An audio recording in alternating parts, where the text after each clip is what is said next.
qui va nous rejoindre. Hop là. Oh la transition, trop bien. Bonjour tout le monde. Coucou.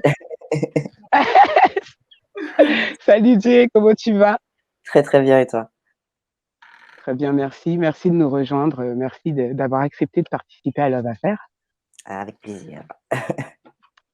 Alors, tu vas nous parler donc, tu es donc Un homme transgenre, transgenre, c'est ça. un homme transgenre. Est-ce que tu peux, nous expliquer, ce que ça signifie vraiment pour, on va commencer plus ou moins un peu à la source pour que ça soit vraiment une émission compréhensible à tous, accessible à tout le Mmh. monde d'ailleurs? Oui. Ah ben, alors transgenre, donc une personne transgenre, c'est une personne qui ne s'identifie pas au genre qui lui a été assigné à la naissance. Donc dans mon cas, j'ai été assignée, femme à la naissance, mais il s'est avéré que je n'étais pas une femme, j'ai toujours été un homme. Donc du coup, de par là, donc je suis un homme transgenre. Pour être très précis, je suis un homme transgenre non binaire. Et donc du coup, ben, pour me sentir un peu plus à l'aise dans mon corps, j'ai commencé une transition, médicale il y a un peu plus d'1 an, il y a 15 mois, tout exactement. Alors, qu'est-ce que tu ça signifie non binaire pour, Alors non ceux qui nous binaire, écoutent? oui, alors non binaire, c'est une personne qui, ne s'identifie ni homme ni femme, donc qui est D'accord, en dehors de la binarité du genre. Heu d'accord. et alors si on peut être très technique, hein, par rapport à mon genre, hein, j'essaie de simplifier, de vulgariser en général. Oui, c'est ça. Mmh. Mais pour être vraiment très précis par rapport à mon identité de genre, je me considère gender fluide, donc genre fluide. Donc c'est-à-dire que mon genre n'est pas fixe et il y a des jours, je me sens plus homme, des jours plus non binaire, D'accord, d'autres jours agenre et donc OK. c'est une liberté en fait que je m'accorde par Tout rapport à à mon fait. identité de genre et mais c'est vrai que dans la vie de tous les jours, en tout cas plus souvent, je me considère plus homme transgenre que les autres genres. Mais je me laisse quand même cette Liberté. liberté de ouais. Tu as un pronom? Oui, alors pronom il et lui et en anglais, ça va être he ou they. D'accord, donc on te masculinise comme on dirait, on parle au masculin parce que C'est tu as ça, choisi ce genre-là, on va dire. c'est ça. Ta transition, elle est effectuée, totalement médicalement? Alors, pas total alors déjà, pour moi, une transition, en fait, il y a pas de point final dans une transition. Il y a pas de fin. Pour moi, on transitionne toute sa vie. En ce qui me concerne, il y en a d'autres qui considèrent qu'ils ont un objectif ou une ligne d'arrivée, en fait. Moi, je sais que j'ai Mmh. pas de ligne d'arrivée. Pour moi, je sais que ça va être, c'est un peu un apprentissage, une transition constante en ce qui me concerne. Médicalement, bah, j'ai déjà commencé une transition hormonale, donc D'accord. ça fait 15 mois que j'ai commencé la testostérone et pour l'instant, c'est là où j'en suis dans ma transition. Comment ça s'est décrit enfin, tu à quel moment justement tu t'es senti homme? Et que c'était vraiment enfin, ça a été évolutif, tu l'as senti de loin? Comment c'était? Enfin quelque chose comme ça en disant: Ouais. «Oh, c'est bon». Non, alors ça a été très progressif en fait, je sais que déjà dans ma toute petite enfance, je montrais déjà des signes de masculinité où, je disais un petit peu légèrement à mes parents, «Je suis un petit garçon» et cetera, mais ça ne m'a jamais, vraiment tiltée, pour moi, il y avait pas de problème en fait et je sais que voilà, donc tout petit, j'aimais déjà les jouets de garçons, les vêtements de garçons et cetera. Mais mes parents n'ont jamais forcé, en fait, les codes de genre féminin sur moi. Donc j'ai jamais eu à me poser la question jusqu'à, ben, la fin de mon adolescence. Donc c'est vers mes allez 25 ans, je crois, 24-25 ans, j'ai commencé à D'accord. me dire: «Il y a quelque chose» et Si c'est à ce tard quand moment-là même, oui, si tard, oui. Parce qu'en fait, j'ai si vraiment tard. vécu, bah, de ma naissance jusqu'à mes 25 ans en tant que femme lesbienne. Et c'est arrivé à 25-26 que ça a commencé à être un peu plus, gênant en fait pour moi d'entendre des «elles», d'entendre mon ancien prénom et cetera. Et au D'accord. début, ça a été vraiment juste j'ai raccourci mon prénom pour qu'il soit un peu plus neutre. Après le raccourci Mmh. n'a plus suffi, donc j'ai cherché un autre prénom. Après «elle» ne passait plus, donc j'ai changé de pronom. D'accord. Oui, Après en ça a fait, été le en fait, c'est des couches de ta personnalité de c'est femme, ça, en fait, qui plus voilà, tu vieillissais, plus en fait tu te lâchais, «Ah non, ça me plaît plus. Ah ça me c'est plaît ça, plus», jusqu'à ce qu'en fait tu deviennes l'homme que tu devais être, en fait. exactement, exactement. Waouh! Et justement, tu as parlé de tes parents, comment ils l'ont vécu? Bah, au début, alors ça a été, plus ou moins, disons qu'au tout début, c'était: «On est là pour toi, on va te soutenir, patati patata». Ensuite, on a commencé à parler de transition et de testostérone et là, à ce moment-là, c'est devenu un petit peu plus compliqué. Donc on a eu OK, beaucoup de discussions et au final, à l'heure d'aujourd'hui, ça se passe très, très bien. Donc ils me d'accord. soutiennent dans ma transition, dans mes choix médicaux et tout et Waouh! dans mon identité tout simplement. Mais c'est important, Oui, c'est ça fait important. une grosse différence. Mais clairement et puis en plus, je pense que justement ils t'ont laissé en fait, le temps, parce qu'on voit vraiment que dans ton développement pour arriver à être Jay, Mmh tu mh. as eu, quand même cette chance, on va dire, alors que ça devrait pas être une chance, mais tu as eu cette chance de temps, de te trouver, de choisir, de décider et C'est d'être ça, accompagné. c'est ça. Ah beh, c'est superbe Ouais. et non mais franchement j'en ai eu des frissons quand tu parce qu'en fait, c'est super ce que tu dis, cette idée de transition perpétuelle qu'on Mmh mh. devrait appliquer et qu'on devrait appliquer à l'humain, en fait, même pas à un humain qui se cherche dans son genre, mais Mmh tout mh. simplement à l'humain, dans toute son Dans sa humanité. vie, oui, c'est vrai, oui. Oui, oui, oui, parce qu'on sent souvent des paliers comme ça dans nos étapes de vie. On Mmh sent mh. des paliers que des fois notre éducation, notre culture, notre façon de penser, notre environnement social nous empêche de dépasser C'est ça. et cette liberté que tu as, je trouve que c'est une liberté totale, en fait, d'être qui tu veux. C'est une liberté d'être humain que qu'on ne voit pas, en fait. On va vous stigmatiser alors que justement ton discours, il prouve bien qu'en fait, c'est ceux qui vous stigmatisent qui ont un problème dans leur évolution et qui Oui, sont étriqués, en fait. c'est ça, C'est ouf, c'est c'est ça. super. Leïla, Voilà. qu'est-ce que tu en penses? Mais après, pareil, je pense pareil.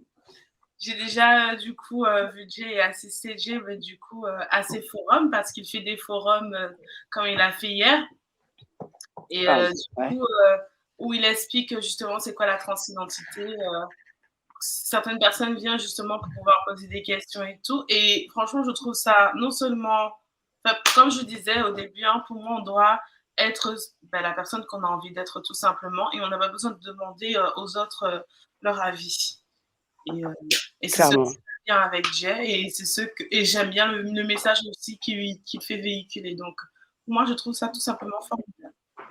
Merci, D'accord, merci. donc tu as un engagement, c'est ce que je comprends, donc tu t'engages pour, la communauté transgenre, c'est Oui, ça? c'est exactement ça. Depuis D'accord. que je suis rentrée en surtout la communauté trans, même Mmh, pas juste trans, juste même LGBT et tout, LGBT? Mmh. en Guadeloupe. Parce qu'en fait, c'est depuis que je suis rentrée cette année, en fait, en Guadeloupe et ma D'accord, transition, en fait, je l'ai commencée dans l'Hexagone. Parce que, ben, dans mon début de transition, même pré-transition, c'était assez compliqué ici pour moi d'accéder, en fait, à tous ces sons-là. Donc d'accord. Ah je suis partie, oui, en oui, on vous Hexagone. bloque clairement, c'est pas Voilà. Donc du coup, bah, je suis partie, j'ai pu commencer là-bas et depuis que je suis revenue, en fait et beh, que je suis beaucoup plus à l'aise dans mon corps, dans mon genre, dans mon identité, j'ai décidé en fait, bah, de rendre en fait à la communauté, ce que j'ai pas pu trouver, à l'époque où j'en avais besoin. Donc du coup, maintenant, c'est important sûr. pour moi en fait d'être visible, de pouvoir accompagner, de pouvoir éduquer aussi ceux qui en ont besoin, ceux qui en ont envie. Oui, c'est important, en fait, il faut passer par le dialogue, ça c'est C'est clair. ça, Il faut c'est être ça. ferme, mais le dialogue est important. Et important, c'est ça. Parce que comme je disais hier à mon forum, en fait, la plupart des discriminations et des haines prennent leurs racines dans l'ignorance, en fait. L'ignorance. Le fait de ne pas savoir, en fait, de ne pas comprendre, entraîne, beh, souvent des comportements discriminatoires et haineux parce que, beh, forcément, on a toujours peur de ce qu'on ne connaît pas. mmh. C'est Donc je me vrai et ça dis fait faire énormément de choses. Mmh. énormément de choses. Donc je me dis que si j'arrive à amener, en fait, les personnes de manière générale à ne serait-ce que savoir, ce sera un début, en fait, de réflexion pour eux, pour revoir Oui, leur comportement et savoir comment, ben, traiter les gens, en fait, de manière décente. oui. D'ailleurs, si tu peux en profiter là justement, comment on peut s'adresser à un homme, enfin un transgenre, Mmh mh. avec respect? Parce que souvent on entend encore, des sobriquets, voilà, on sent que le passif est encore présent et c'est aussi le but de l'émission, c'est de justement pouvoir dire à quelqu'un: «Oui, non, mais je sais pas», bah, en fait, regarde l'émission et tu sauras. Maintenant tu sais. Non, mais c'est Non, tu as raison, tu as raison. oui, parce que voilà, on peut pas ignorer, que je suppose que dans votre vie, vous passez certainement énormément de temps en dehors de la communauté à recevoir des micros-agressions des mégenres en permanence. Et donc, j'aimerais que tu puisses dire à haute voix, là, tout de suite, comment entrer en communication respectueuse avec une personne, en fait, d'ailleurs, comme tu l'as dit, de la communauté LGBT, en fonction de son genre, de son affiliation, etc. Pour moi, ce qui est très important, en fait, qu'on parle à une personne transgenre, c'est déjà de respecter ce pronom et surtout ne pas hésiter à demander les pronoms de quelqu'un, en fait. Parce que souvent, on a tendance à assigner, pronoms et apparence physique, ce qui n'a absolument aucun lien. Donc vraiment ne pas hésiter à demander, le pronom de quelqu'un, à écouter, en fait, cette personne quand elle parle d'elle-même pour, Bien sûr. avoir ne serait-ce qu'une idée de comment elle se genre et une fois qu'on a cette information sur ses pronoms, son prénom, de respecter tout simplement, de ne pas faire un débat de son identité, en fait. C'est-à-dire que si un tel te dit qu'il ou elle est un tel, c'est tout. Respect, c'est tout. Tu as Mm. eu l'information, maintenant c'est à toi de l'utiliser, en fait et il y a pas de débat à avoir, il y a pas de: «Ah pourtant, tu ressembles un petit peu à, machin». Non, non. J'ai dit c'est ils et ils. C'est quand même violent, hein. En fait, on a tellement pris l'habitude de rendre ça léger, ce genre de phrase, alors que je suis, moi, issu d'une communauté aussi qui est la communauté noire. Oui, Et c'est pas la même chose, on va dire, mais des ça se petites comprend phrases discriminantes comme ça qu'on nous répète et que si on s'insurge, on va nous dire oh, tout de suite, oh. Et voilà. Non, non, on c'est connaît, horrible en fait. on connaît. Oui, oui, on connaît, on connaît. Et c'est vrai que je veux aussi, moi, mettre l'accent sur ça. Il faut vraiment dire, ces phrases-là, elles sont bannies, quoi. Il faut commencer à se censurer un minimum, à réfléchir quand on parle et à réfléchir quand on s'adresse à quelqu'un, quoi. La politesse et le respect, c'est pas de l'eau, hein. Clairement, clairement. Voilà, donc pour moi, c'est vraiment très important, voilà. Respecter les prénoms, les pronoms, l'identité tout court de la personne, ne pas te poser de questions indécentes. Ça, c'est le main red flag.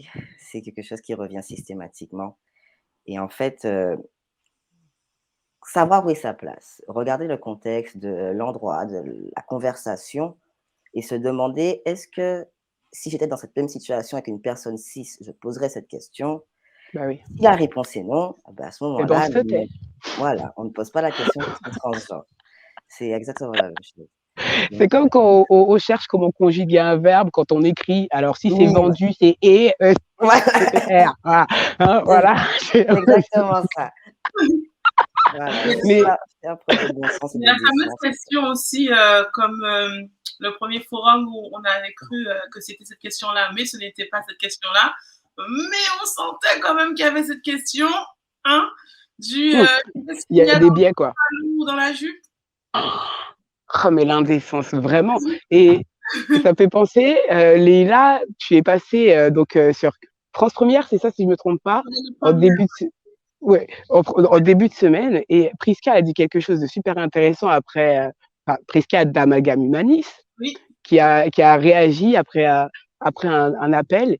Et elle disait justement une chose que j'ai trouvé super juste, c'est lorsqu'on parle des communautés LGBT, la plupart des gens font l'amalgame entre justement le genre et la sexualité. exactement. C'est Et ça. ça, j'ai trouvé, cette phrase-là m'a marqué parce que c'est finalement, c'est presque la base presque du problème. Dès qu'on parle de genre, et ben, les gens, ils s'imaginent tout de suite, ah, mais on ne veut pas savoir. Mais personne ne veut savoir qui couche comment, en fait. Donc, c'est pas le propos, quoi. Ouais. Aussi, la première question qu'ils posent, mais vous faites comment? Déjà, en tant que personne, en tant que lesbienne, tu vois, ou en tant que bi, et surtout en tant que trans, vous faites comment? Comment la personne l'accepte? Comment? C'est qui Non, mais l'homme, c'est qui la femme? Waouh là là là là. Et en plus, ils seraient surpris de savoir ce qui se passe dans les couples hétéros, justement, dans ce genre-là, en fait. Tu vois? Oui. nous-mêmes, hein, on ne dit pas bah, comment ça se passe ta relation d'hétéro, tu vois? Après, on peut en parler comme dans la vie de tous les jours quand on est entre amis, mais pas en mode curieux, comme si on est des bêtes curieuses. C'est Oui, ça.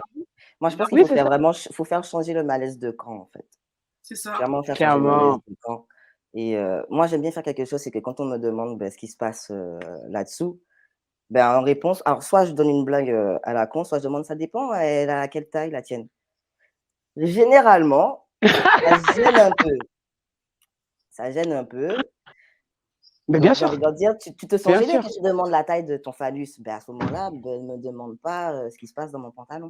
C'est exactement la même chose, en fait. Moi, je pense que clairement, c'est presque un petit jeu pour moi, un petit plaisir de vraiment faire changer le malaise de camp pour faire comprendre, Oui, très voyez bien. en face À de, quel point de, c'est ouais, de ce que vous faites, en fait. je comprends.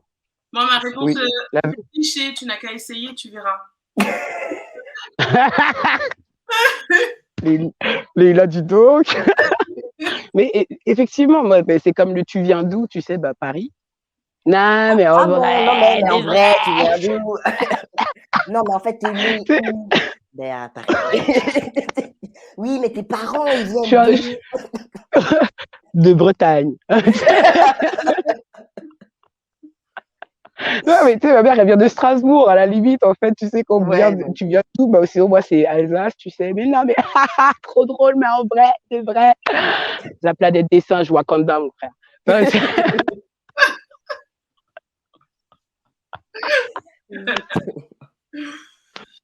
si tu as, s'il y a un jeune qui nous écoute ou une jeune qui justement est au tout début, toi, de ton questionnement, qui se pose énormément de questions.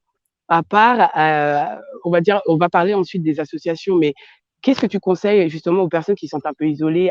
Où parler? Qui téléphoner? Quel soutien on peut trouver justement dans un parcours de transition comme ça, mmh à part, les perpétuel? associations.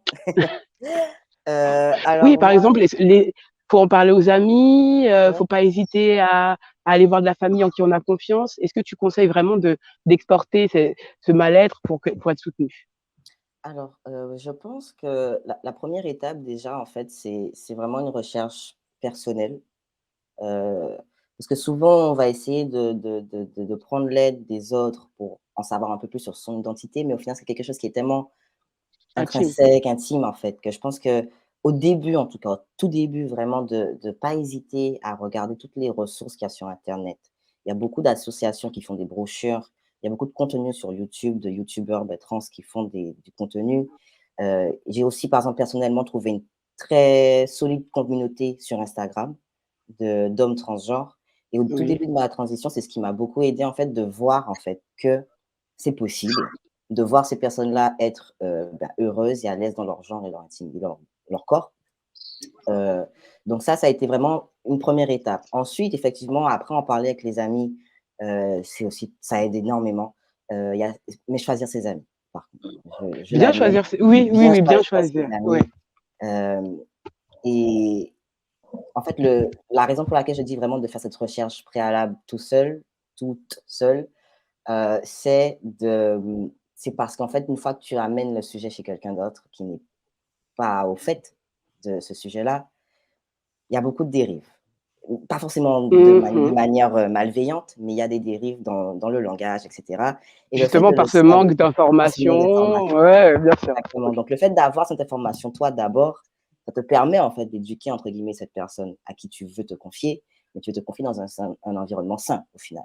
Donc Bien sûr. si c'est quelqu'un qui est déjà, on va dire, qui connaît déjà les termes et cetera, très bien, profite, demande de l'aide à cette personne, ne serait-ce que pour réfléchir ou juste avoir une oreille attentive. Ensuite, la famille. Alors, la famille. La famille, je pense que c'est On vous aime, important. déjà. On vous aime fortement, on compte sur vous. Je pense que c'est important de leur en parler. OK. Mais avant tout, votre sécurité d'abord. Si vous Oui, savez là que encore, il faut une famille saine, voilà, stable. même pas mais au moins un petit peu fonctionnel. Parce qu'on n'est pas Oui, tous sains, mais au moins un peu fonctionnel. un peu fonctionnel, oui, Voilà. c'est vrai, c'est Mais vrai, c'est vrai. vraiment, la sécurité d'abord. Si vous savez que le fait de faire votre coming out trans auprès de vos parents ou peu importe avec qui vous vivez, peut vous mettre en danger, je conseille d'attendre d'être indépendant pour pouvoir dire les choses. Mmh. Heu, je sais D'accord. que moi, quand j'ai fait mon coming out, même peu importe la réaction de mon père, elle aurait pu être très virulente, je savais qu'il ne me virerait jamais de la maison. Mmh. Donc je me suis D'accord. permis de lui en parler. Oh, tu dis que le secret auprès des parents quand on veut faire son coming out trans, si on sent qu'il y a un danger, il faut rien dire, quoi. Protégez-vous avant C'est pas tout. qu'il faut rien dire, mais c'est un conseil que moi je donne. C'est pas une obligation, chacun connaît sa famille. Mais je sais que moi, Oui, c'est un conseil que je donne de vraiment faire passer sa sécurité d'abord, être certain qu'on ne va pas, au final, se mettre dans une situation, invivable à cause de ça. bien sûr. Parce Oui, qu'au oui, qui peut final, ajouter en fait, notre qui ajoute déjà à la problème difficulté. Mmh. exactement. Parce qu'en plus, s'il faut gérer la transition, si en plus il faut gérer, le fait de ne plus être logé, ça reste un peu compliqué. Donc Oui, vraiment, oui. je pense et puis voilà, faire attention, donc faire d'abord attention à sa sécurité d'abord, c'est la priorité. Et ensuite, si on sait que l'environnement est là, qu'on peut en parler, heu, ça alors je veux pas cacher, c'est compliqué, surtout avec les familles antillaises, c'est compliqué au début, mais on s'en sort la plupart du temps. Je sais que, mon père vient de très, très loin et il a fait des progrès, extraordinaires en quelques années. Et on m'aurait dit ça il y a 3 4 ans, j'aurais dit: «Non, Le je le pouvoir de l'amour, hein, on le fais». voit souvent dans cette Voilà, émission, mais le power exactement. of love The là, power of love is real. Donc vraiment, voilà, si j'ai un conseil à donner, c'est ne sous-estimez pas vos parents. Mmh, Ne mmh mh. sous-estimez pas vos Mmh. parents. Ils peuvent Bien sûr. faire beaucoup de choses quand ils sont motivés par l'amour. exact. Donc Ouais, oui, oui.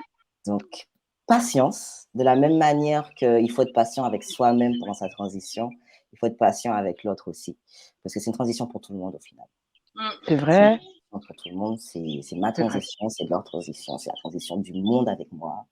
C'est Et vrai, c'est vrai. donc d'être patient et d'instaurer le dialogue. Parce que c'est beaucoup, beaucoup de discussions en fait qui ont fait que. Et dernier petit conseil, vos limites avant tout. Vos boundaries sont importantes. Importante. Elles doivent être claires. Importantes, claires, nettes, importantes et ne pas hésiter. Alors ça faisait partie de mon cheminement de comprendre qu'être lié de sang à quelqu'un ne lui donne pas tous les droits. Mmh. Donc je Ça, vais c'est pas vrai. oui, Mmh. je vais pas mentir, j'ai été en conflit avec mon père pendant plus de 2 ans, jusqu'à aller à bloquer son numéro parce que je ne voulais pas lui parler.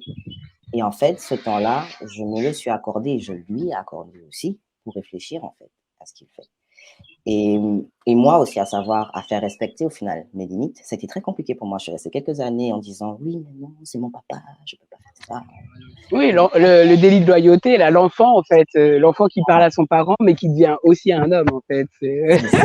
C'est Donc ouais, ouais, ouais. j'imagine bien que du coup, passer de sa petite fille à son fils, tu vois, Ouais, c'est compliqué oui, pour le papa. C'est oui, compliqué pour le papa. oui. Donc ça, Enfin, oui, on comprend, oui, mais on c'est vrai que comprend. c'est ce Mais genre de mentalité qu'il faut apprendre à. C'est voilà. elle, cette mentalité-là qui doit disparaître et pas la honte, en fait. C'est pas toi, Exactement, justement. exactement.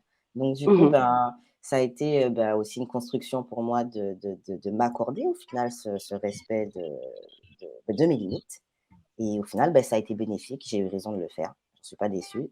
C'est émotionnellement très compliqué, on va pas se Ouais. mentir, Mhm. mais ça apporte ses fruits.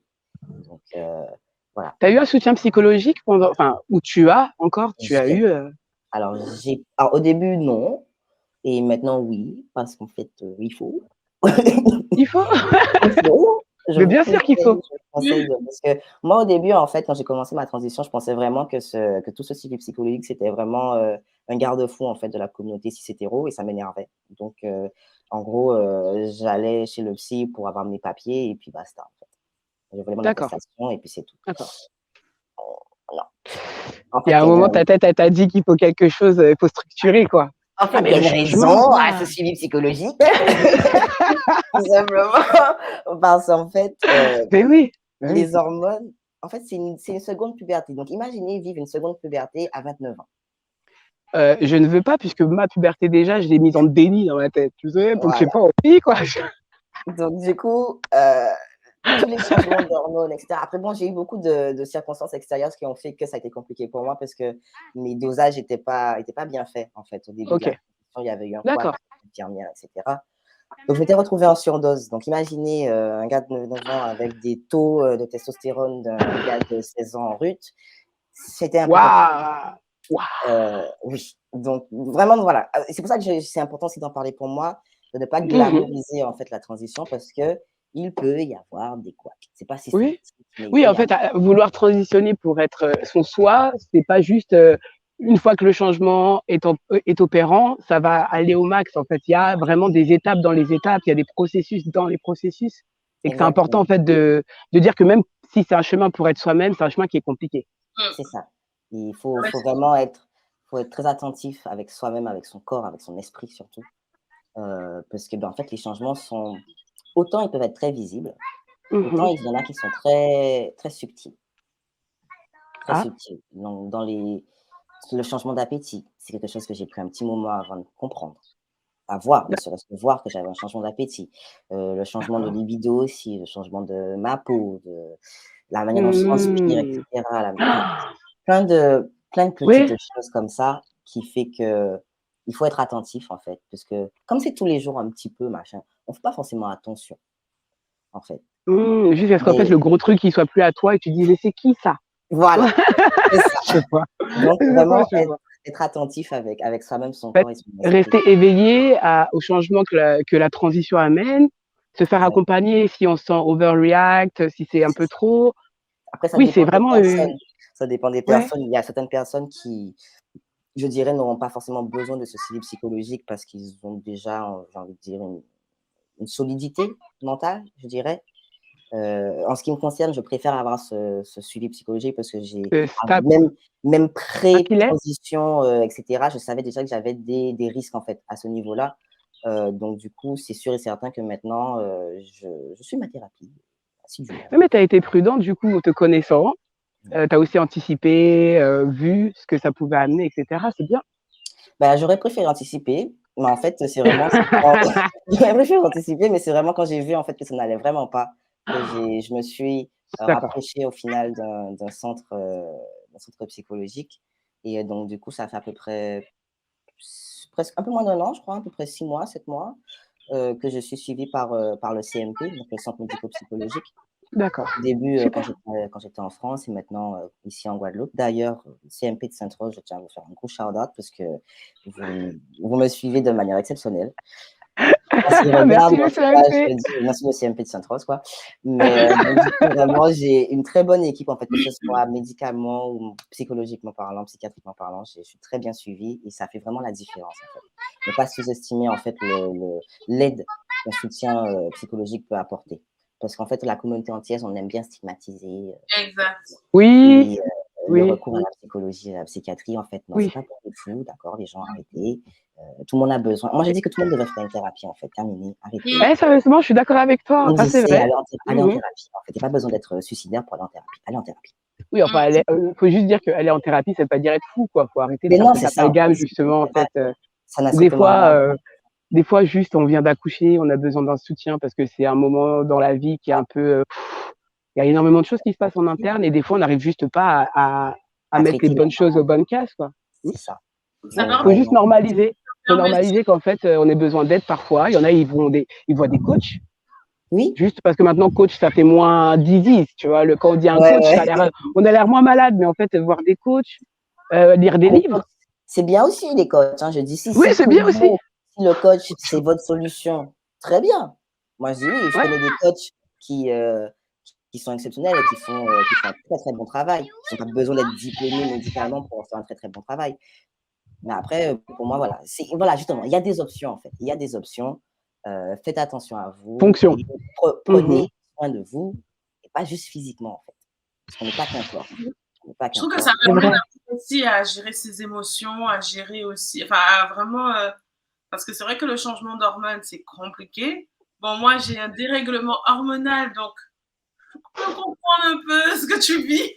Et psychologiquement parlant, des fois, eh ben, il faut apprendre à gérer ses émotions, à gérer les énergies qui nous entourent, et même ça, c'est pas facile et c'est pas évident.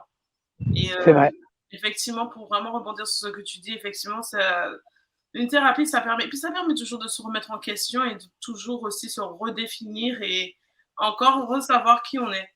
Enfin, c'est vraiment C'est vrai. important ce que tu dis et c'est vraiment très bien parce que on doit effectivement tous suivre une thérapie Parce que si on suivait tous une thérapie et qu'on apprenait à savoir qui on est réellement, il y aurait eu peut-être moins de discrimination dans ce Mais monde. vraiment, Mais beaucoup moins, vraiment. beaucoup moins. Ouais, Mais parce qu'en plus, tu sais, on parle justement du genre là. C'est vraiment, tu sais, c'est devenu une mode tellement il y en a, ils sont là, ouais. Mais en vrai, c'est pas une mode. Pas une mode. Des fois, des fois, je dis à mon mari, mais si tu savais combien de personnes de nos années 80, ils ont dû entendre des oh sale, oh sale machin. Et en fait, ils ont entendu cette phrase-là, ils l'étaient et ils se sont sentis directement discriminés, même sans être insultés directement. Ouais. Et je lui disais, mais tu te rends pas compte le nombre d'invisibles qu'on a côtoyés.